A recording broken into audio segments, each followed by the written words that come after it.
If you're buying your first home in North Carolina, I bet you've heard the same old advice about getting pre-approved first.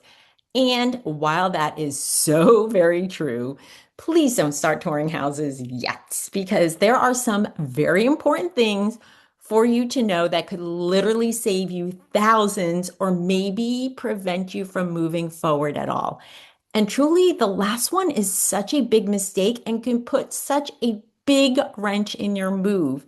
So in this video, I'm going to walk you through the 10 must-knows beyond the pre-approval so you don't make expensive rookie mistakes. Hey, I'm Nina Gervasi, a top producing realtor here in the Triangle area of North Carolina, and I help first-time buyers get their house with ease and confidence. So if that's your goal, then please subscribe and let's dive in. Tip number one.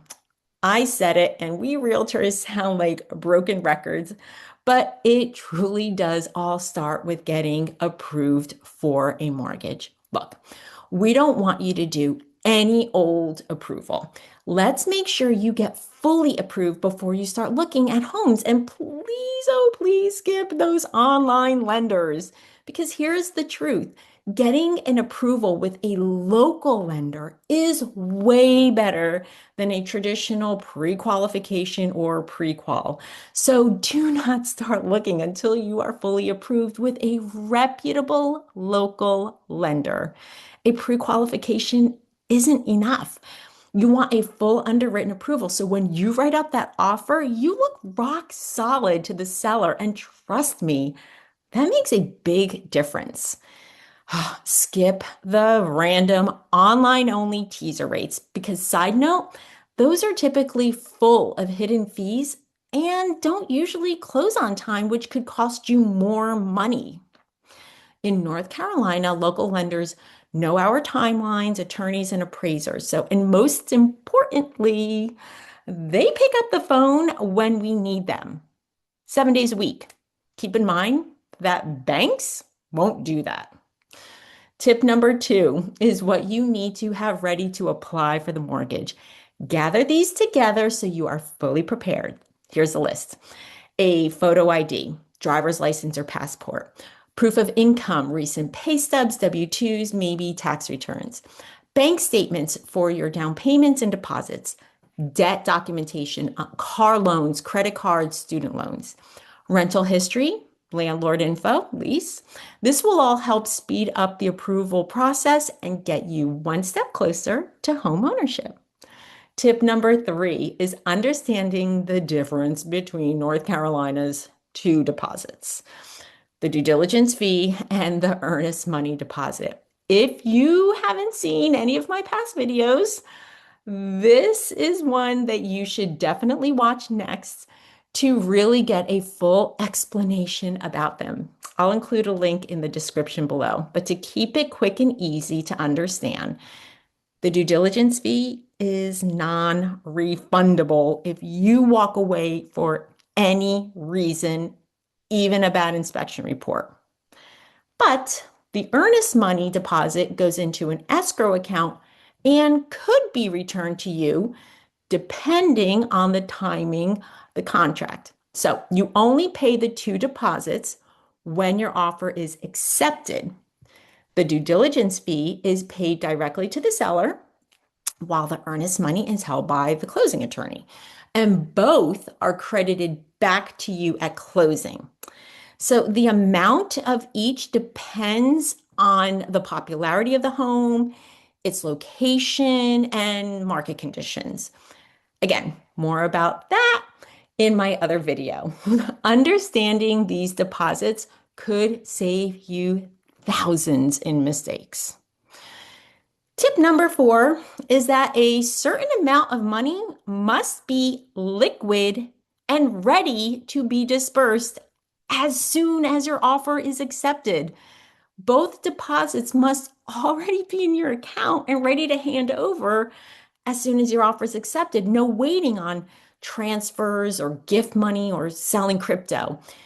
Sellers move fast here. So if you can't deliver, you can lose the house. Now, please note that there have been exceptions to this when paying a large amount of money with a certified bank check. So if you think you may like a home that you're going to see over the weekend, make sure the money is ready to go. And for goodness sake, have a checkbook available. I know we live in an electronic age, but sometimes a paper check is necessary. All right, tip number 5, budget $2,000 to about 2,500 upfront services. Set aside that money for inspections, a survey, and the appraisal. These are paid at the time of service and cannot be rolled into the closing costs. Typical inspections may include, general home inspection, pest and termite, radon tests, and specialty items depending on the house.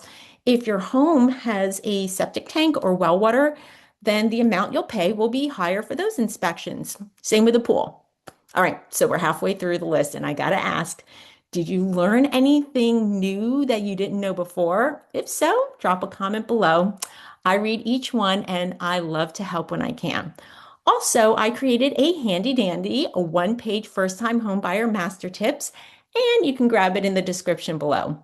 My goal is to make you the most informed and confident buyers out there. So let's continue with the rest of the list. All right, tip number 6. If you're renting, you may need to plan for costs associated with breaking the lease. It is so important that you check your lease for how much notice is required, penalties, and fees. So pull that lease out today and really start reading it. Know the notice period, any early termination fees, and if you can switch to month. Have that money ready so a great house doesn't slip through your fingers. You don't want a costly surprise from your landlord once you found your dream home. Tip number 7 is all about the closing timeline. In our market, closings can be as fast as 2 weeks to 30 days. That's common. 45 plus days is less attractive to many sellers. So be ready with your lender and documents so you can meet type timelines. And keep in mind, market conditions and home popularity definitely play a part in the closing timeline as well. Tip number 8 is a much hated thing about North Carolina real estate. Sorry. The fact that after inspections, repairs are not guaranteed. We'll do our best to negotiate with sellers based on what we find, but in North Carolina, the contract doesn't force the seller to fix things. So let's go in hoping that they will negotiate, but do not expect anything. Some sellers give a credit for the repairs so you can do the work after you close. Some do a few repairs and some do a combo. And a lot of them do nothing at all. That's just the way North Carolina home buying is, unfortunately. Sorry. Okay, tip number 9 could be a gross topic. By default, sellers must remove personal items, garbage, and debris when they leave. But that doesn't mean they have to professionally clean it. So plan for a cleaner after closing so you move in the way you want without somebody else's yuck in the bathroom. Oof. Oh, the stories I have. Let's move on. Okay. And finally, tip number 10 is critical for you to understand. You only get the keys after the deed records with the county. You will not automatically get them at the signing table.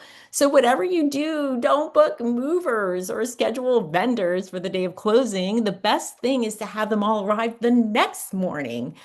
I have seen too many deeds not record in time, meaning before the online courthouse system closes for the day. So in those cases, you won't get the keys until the next day when the deed actually records.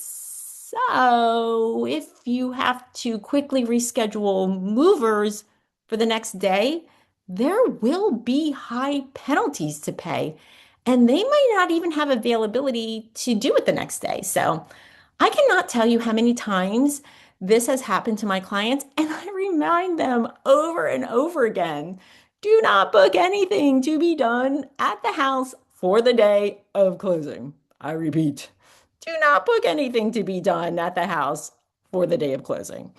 You do not want any super costly last minute surprises.